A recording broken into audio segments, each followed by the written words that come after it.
contestant on The Voice. Now, for those of you who don't know me, this is my third time here. My name is Ayman. I'm Egyptian. Round of applause if you're Egyptian too. Round of applause if you know an Egyptian. I always get the same response from people when I tell them I'm from Egypt. It's one of two things. They either say, but you speak English so well. So I'm trying to wonder, well, what do Egyptians speak English like? The second thing is, they go, oh, why? There's only one thing tougher than being an Egyptian. And that's being an Egyptian parent. Like I am. My son was born 7 months ago. I spent my entire life seeing how my parents were treating me, and I'd be like, okay, I'm not going to do that. I'm not going to do that. I'm not going to do that either. But then I forgot that being Egyptian is ingrained in our DNA. So it has a way of coming out. For example, if a British parent is trying to call their child, if they're misbehaving, they'd be like, excuse me, darling, please be quiet, sit down, stop acting out like a lunatic. What do Egyptians do? تعال يا أيمن يا ابن الكلب! Now, the last time I was here, I told you how to trick your wife into getting you to choose the name you want.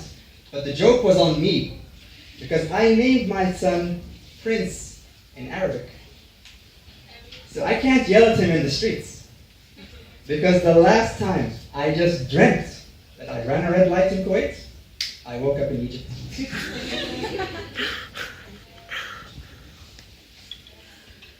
I decided to take my son to a wedding last month in Egypt.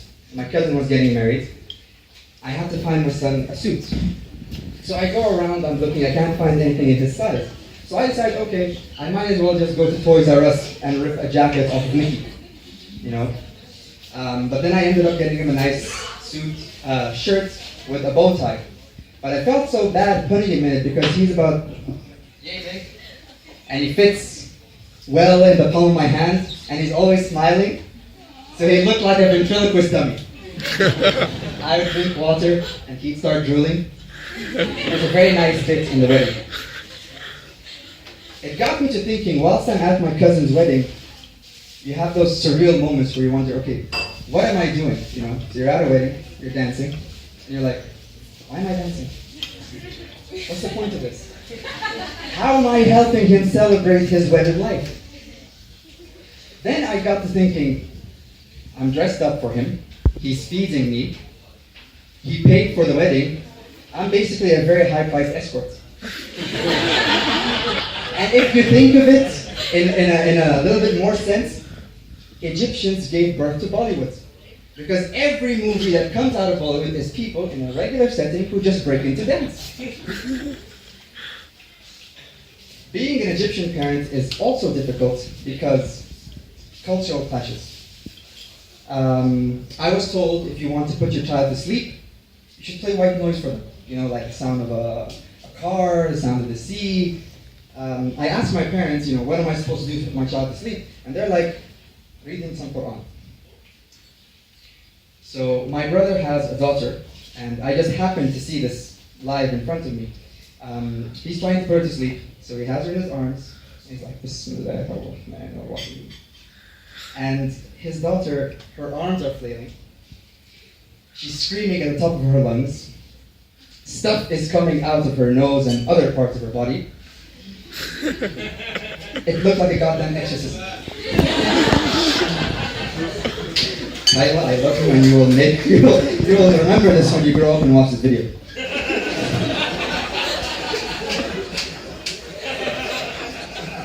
Now, my wife and I are very different. She likes to take all these cute pictures of my son and post them to her Instagram. It's kind of like she's advertising. Because a lot of people see these pictures and they come to me like, oh my God, your son is so cute, can you please bring him over, let us keep him for a couple of hours. And I'm like, well, you know that feeling you get when you go to a fast food restaurant, you look at the pictures of the food, and you order that food, and then you get the box and you open it and what you get is not what you see. I really needed to come up here today because I've been having some problems at work. I don't usually go out wearing a suit. You know, I'm not Barney Stinson. I do wear other clothes. But what happened is I finished work and I came right here at like 6:30. I'm trying to convince you guys that I'm cool. Angie said something that I really liked. She said that every day is Halloween. Well, to me, every race is Halloween. And on Saturday, there's a 10K race where I'll be dressed up as a villain from The Flash. And I kid you not, I wait for these days because that's the only day I can look at police and smile. And they will smile back. One day, on February 25th, I was running down the Gulf Road. I was dressed as The Flash. I swear to God, the police pulled me over. And they're like, what are you wearing? So I had to try to explain to him, this is a costume, and this is dry fit, and it's supposed to help your muscles. The only thing that helped me was that I had the Adidas logo stuck on my thigh. Otherwise, the guy was going to book me for indecent exposure. Work has been very difficult. I'm getting into a lot of arguments where I believe I'm entitled to leave when work is finished, but they believe that since there's space under your desk, you're supposed to sleep there. Now, I did that before. Like, you know how they say when you're up on stage and you fumble the words, you try to think of people in their underwear?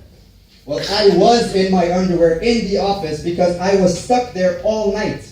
And by the time I figured that it's 6 a.m., I was like, to drive home in traffic, to sleep, and then come back, the office is not worth it. So I'll just take off my clothes and I'll lie under the table. And I can hear people walking around me. And I was so worried that somebody would walk into my office because I don't have a key.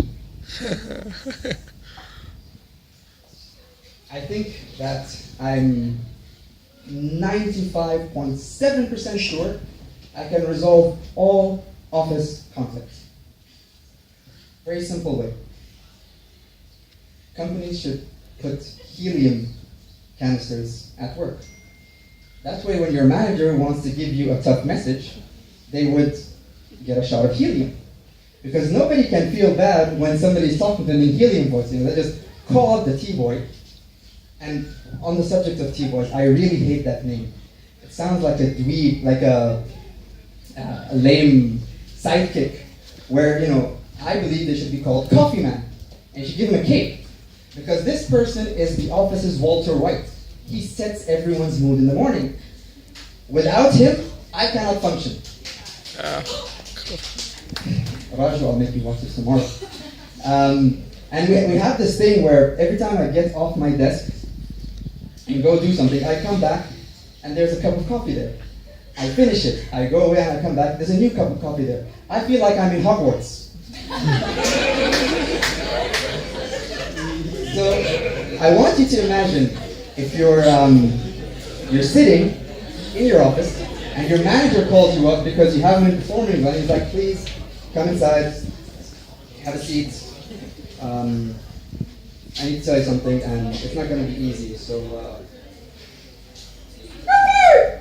and then you'd be like, and you take it, and you're like,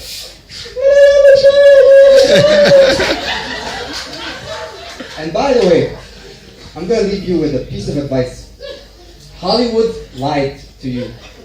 There is no honor in your manager saying you're fired. You get up and say, you can't fire me, I quit.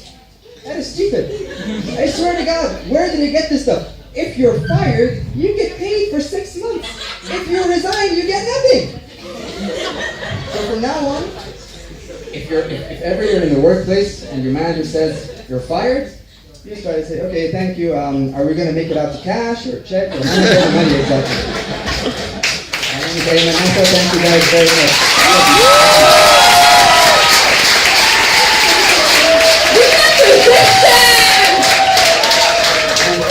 Special thanks to the table over there.